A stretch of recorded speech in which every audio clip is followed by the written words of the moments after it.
In this video, we're going to present how to use a presetter to measure the tool heights and the tool diameters.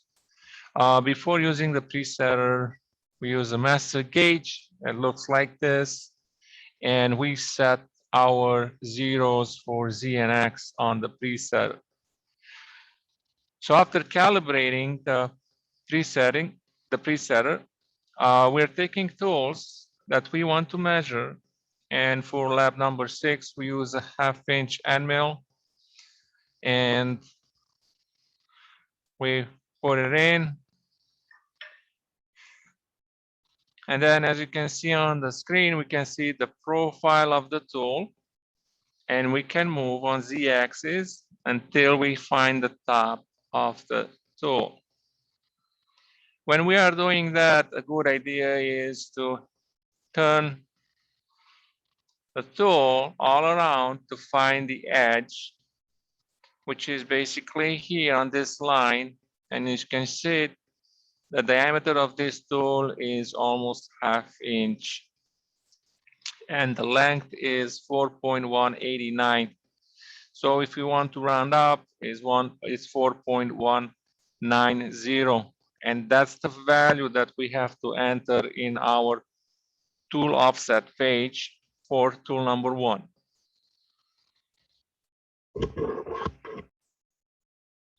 Resuming, after measuring the tool length, we have to put that value in our tool offset.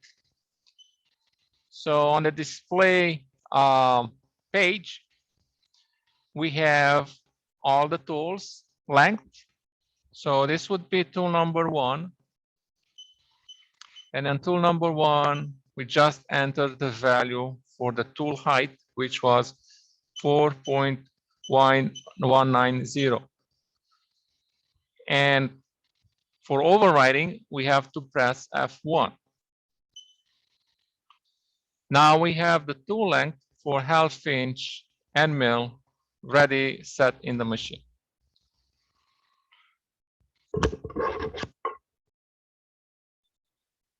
After measuring the tool and entering the tool length value in the controller, we have to load the tool inside the spindle. So first we have to make sure that we have tool number 1 in the offset page. On the display, it's showing that spindle is tool number 1. So now we have to take the existing tool out from the spindle.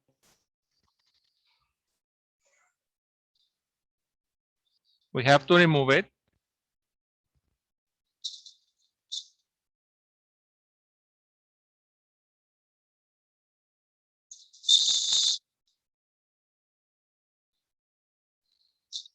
And then we have to load the 1/2 inch end mill in the spindle. Once we have the tool set up in the machine, we have to load the program from the USB in the memory. And we have to follow a few steps. First, we have to select list programs, and we just follow the screen. So we have the memory and the USB device. And since the program is on the USB drive, we have to select the USB. Pressing the arrow down, it's gonna show us all the programs that we got on the USB. And our program is CNC part 6. Once we highlighted the program that we want to transfer from the USB to the memory, we have to press F2. And now in the controller, the machine is asking us where we want to copy. We want to copy from the USB to the memory. So memory is highlighted, it's good to go, and we just confirm it by pressing Enter. Now the machine is asking us if we want to override because we have an existing program with the same name.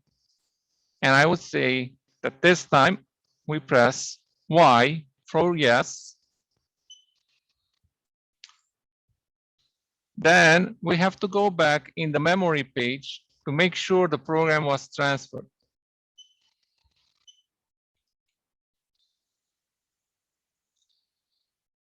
And our program is right here. We have to select it to make sure it's active. And after we highlight it, we press enter, and now it's active. Once we have the program loaded, we have to check in edit mode if we have the tool, tool number 1 for 1/2" end mill, and then the H value that we just entered is H1. So once we have T and H1, we know that this program is going to use the tool that we just measured, and we enter the tool height value in the controller. The next step is to find the part 0, which is set for this program in the left bottom corner. Doing that, we need an edge finder. We have an edge finder already in the machine, which is tool number 2. Now we have to call tool number 2 to pick the edge finder by pressing MDI and just typing T2 and ATC forward. Machine will go and pick the edge finder.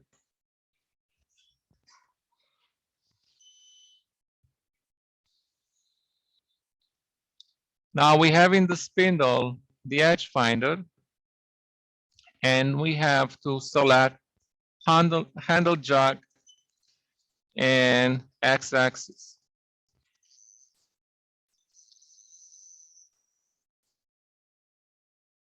We stay above the part,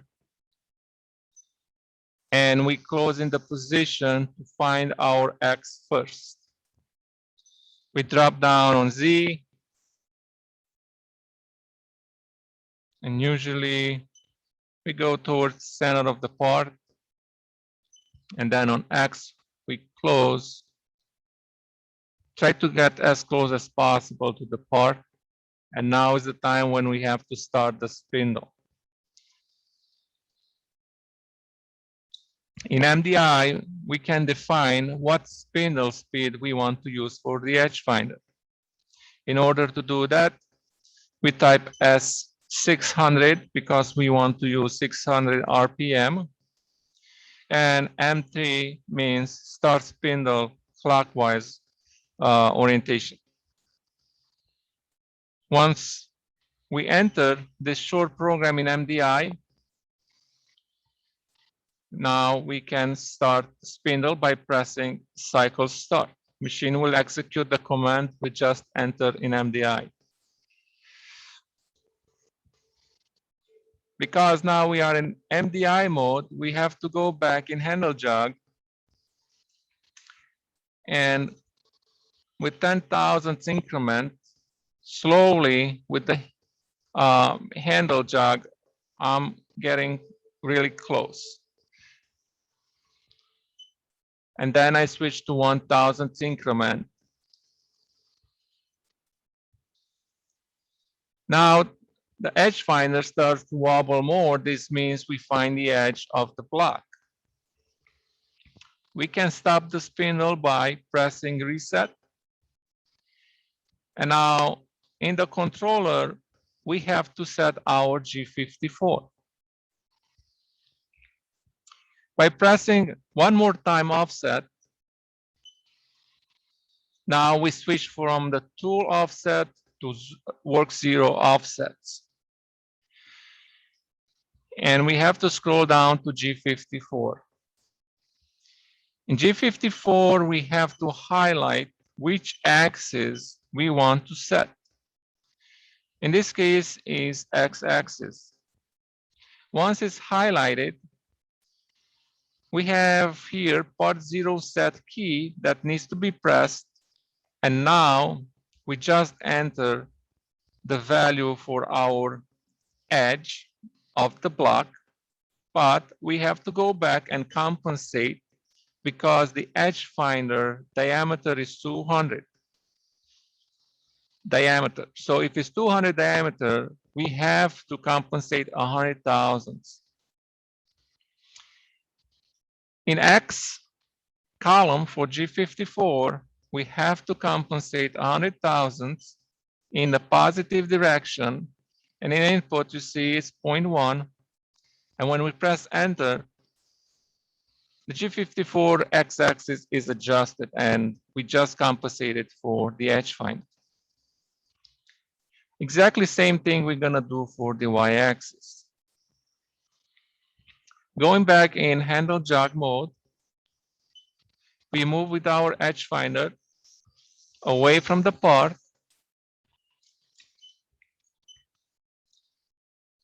and we're gonna pick the bottom of the block. We can stay in the same Z position. And as we close to the block with the edge finder, we can start the spindle by pressing clockwise key.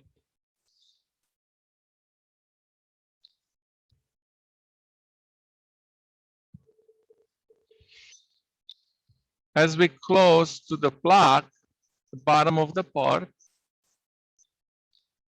we see now the edge finder is steady and then it moves to the side. This means we just touched the bottom side of the block. In our controller, we have to go back, press one time, offset key, making sure that we are in G54. Now we have to set our Y0. So again, we press part 0 set. Now the machine knows that we touched the bottom of the part, that's the edge, but we still have to compensate 100 thousandths for the edge finder. Typing 0.1, because again, we have to move in the positive direction. Then we confirm by pressing enter, and now we got the X and Y part 0. That's how we program this part.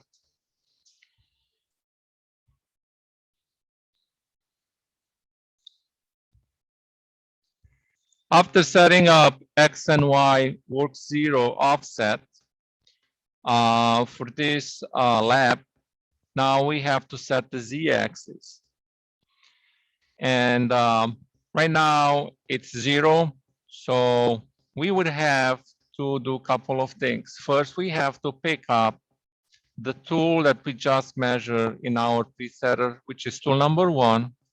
So again, in MDI, I'm gonna select tool number 1 and I'll execute the command to pick tool number 1, which is our 1/2 inch end mill. With this end mill, we have to pick the top of this block in handle jog going back. We position our tool on the top of our block. With a piece of paper, you want to make sure that we touch the block with our cutting tool and slowly moving down the tool, we're going to notice at some point I cannot move the paper. This means we just touched the top of the block. In our work offset page,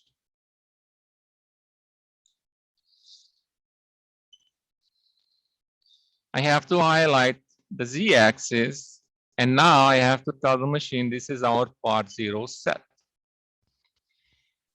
However, we are not done yet because we have to compensate for the tool length. And compensating for the tool length, it means that now I have to add the tool length for tool number 1.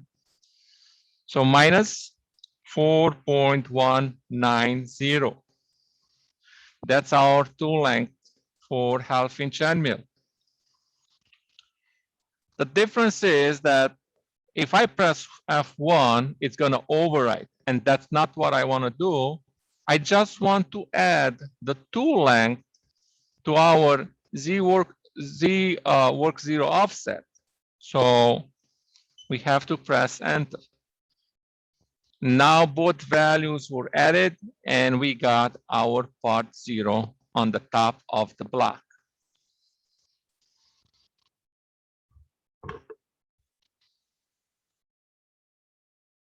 A next step in this process is to simulate the program that we want to run, just to make sure we don't have any alarms, any errors. Doing that, we have to select memory first, and then setting graph twice. On the display, we see the program and we see the graphics blank.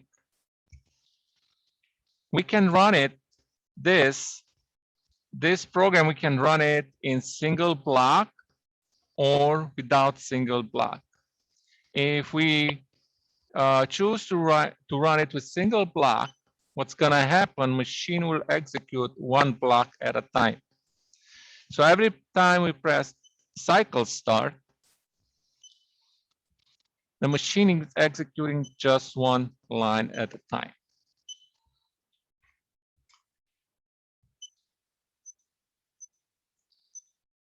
And we can follow the tool, cutting the profile of this particular led.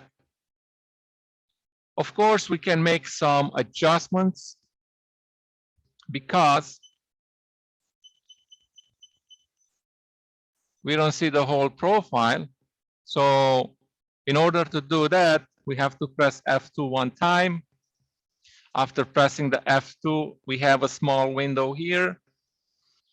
And with the cursor, we can go up or we can go down to make sure the profile fits our window. Once we like it, we just confirm it by pressing enter. Now, even if we run it without a single block, what's going to happen? When we press cycle time, we can see the whole profile in our controller. The machine did not generate any alarm. The profile looks like on the print, so everything looks good. So now, just going back to list all the tasks that we did so far. So we measured the tool with the tool preset. Then we enter that value in the tool work offset.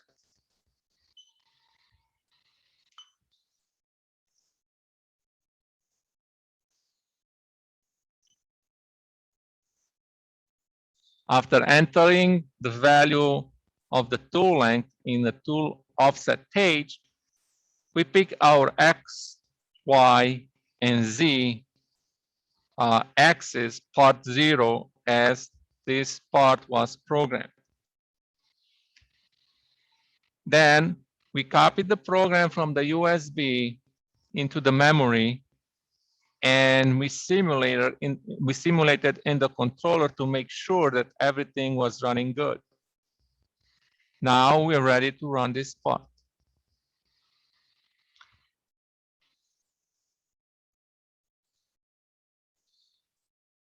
Now when we want to run the part, we want to select memory. This is the memory mode where the machine is going to execute the program that we just made.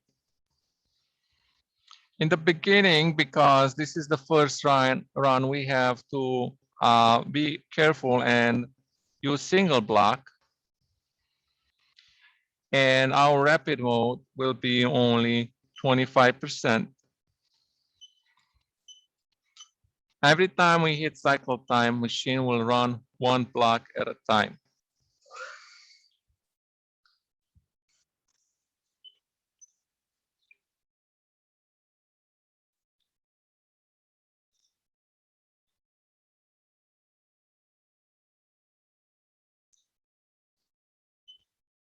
And now the tool is just going to follow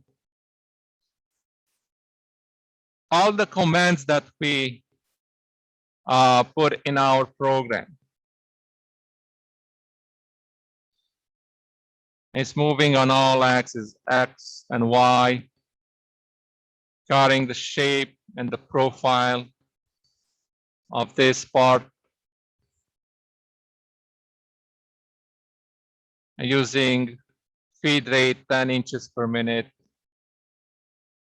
with the spindle speed 3050 RPM.